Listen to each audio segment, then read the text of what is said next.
morning everybody, and welcome to Clarissa Custom Music's presentation on how to use Stile to create interactive music worksheets that mark themselves. I know you're saying to yourself, my goodness, a platform that will mark it so I don't have to do it. Thank you very much. So what you're looking at the moment is the platform Stile. Now the Stile app is often used by a lot of science departments. So if your school doesn't have Stile App access, then perhaps speak to your technology people. It's a great platform for all subjects, not just science, to use, and it can be so useful for so many of the things that we do in class that happen online at the moment.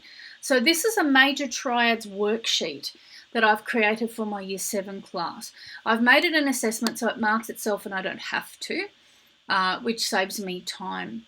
So this is a video explaining major triads. Now the concept I want to get across to the students is I want them to be able to see a note on a keyboard and walk 4 semitones to create the first interval of a major third, and then move and put the second note in, and then from the second note move 3 semitones in order to put the third note in. So the video explains a major triad in that formation. Okay, explains it from the staff to the keyboard. So down here we have the first question.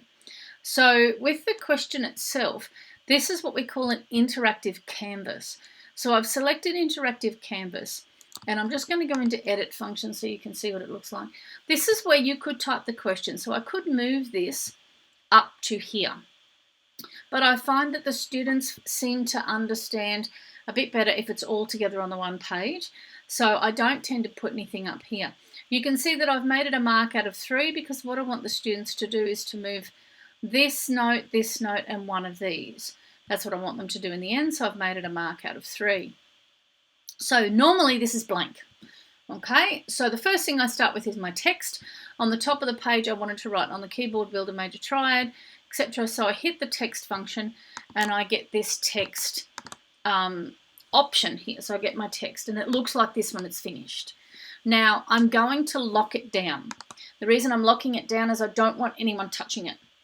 I don't want the kids moving it around. It's something that I do not want them touching. This is a keyboard.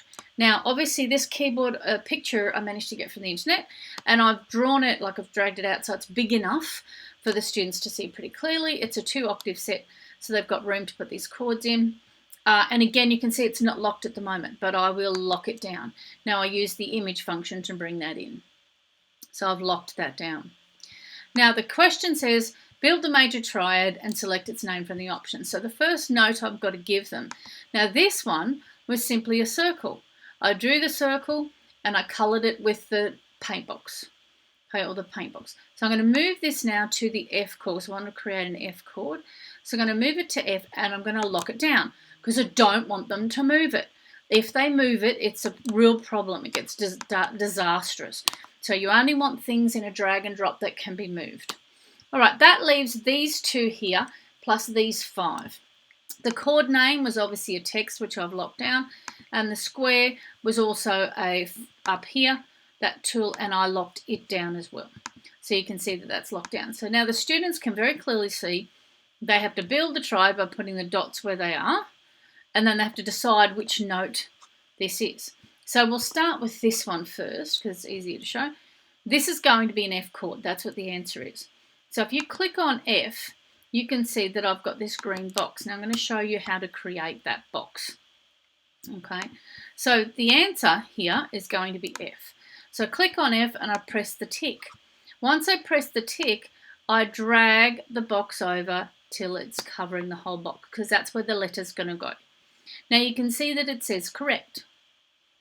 So I'm going to close that because I'm happy with where that is. Now what you can do is, I'm just going to, what you can do is you can copy that. You can click on G and you can paste it, which means that it's now also G, but it's not correct because G is not right. So you just flip it to incorrect. And that is how you can now, I've already done these ones. This one I haven't done, so I'll paste that and flip it to incorrect. And this one I haven't done, so oops, this one I haven't done. So I'll tick on that and I'll paste it. Be able to paste it? No, this function's gone because I flicked out of it. Once you're in there, once you disappear from it, you can't always get back. So we're going to draw it, and it's incorrect. So now that's all done. Now these notes are not locked down because I want the students to be able to drag them in. Okay, so this is the correct one. Everything else should be now incorrect, which it is, which is good. So that will mark itself. Okay, now this one is a different story. So this one, the students could put this one here on A, or they could put it here on C. So, because you don't know what order they're going to drag those two dots down in. So when you click the tick to do the answer, you drag this rectangle around that one, which is E, and then you can click on it, copy and paste it, and pop it on the C as well. You can, of course, do the same thing here and just copy and paste. Remember, don't go out of it, otherwise it doesn't work anymore. And so they're the correct places for those two. Everywhere else is incorrect. Okay, and so that's how you, once you hit done, that's what the actual screen looks like.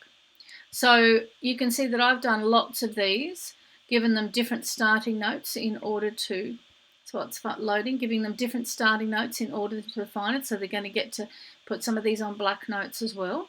And so I've given them the 5, C, D, E, F, G. So obviously one of them has to be correct. So there's 5 of them and therefore 5 notes. And so therefore the total mark that they get is a mark out of 15.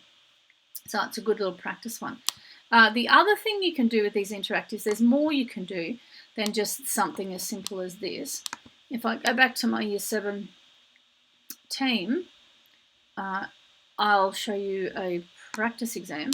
So this is one of the practice exams for their components. For example, you could do the same thing here. These are all locked down. The circles are all free. This is locked down, and they have to place the red dot on the middle C. Now, this is tough for students that are colorblind. So what I recommend, I don't have any colorblind students in this particular class, but what I do recommend is that you put the number 1, place the red dot on the middle C, and then put the number 1 in the dot. Okay, or if you don't want to do colors, you can make them numbers. I always like to make them colors just for it makes it interesting, but again, for the colorblind students, a little bit tricky, so you could put a number 1 next to each of those. The other thing you can do is things like this. You can see that these are the colors of the numbers at the top, and the colors are all aligned. Same thing, you can make them numbers. You can put numbers in these so that the students drag the right one if there's a colorblind student in your class. But you could do something like that where they drag them into place.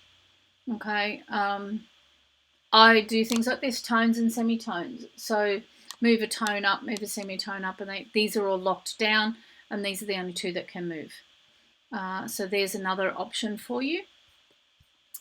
You also can do, I'll just go back to my second practice exam because it's a slightly different combination. You also can do oral things in here.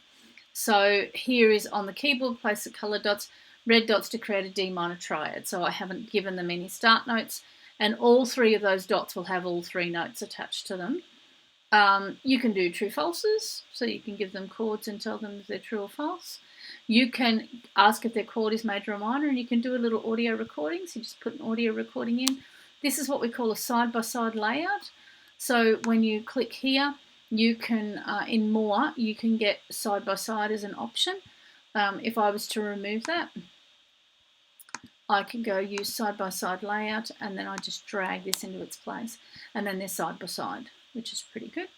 I've done melodic dictation 1. So listen to the melodic dictation 1, arrange the notes in order. You can see here's note 1, 2, and 3. So there's 3 notes in the recording. They listen to the recording and they work out where they are on the piano. This ties in with the Arpeggio app that they use, so it's very similar to that. So you can see we've got a couple of those that they have to do. And then this one, melodic recognition, which ones are which. So you just drag A, B, or C into the right place. So really simple little exams that you can do using Stile as a platform, and it will all mark itself. So I don't have to mark any of it. So it gives you an opportunity to really focus on the smaller elements of the theoretical concepts in music for your juniors.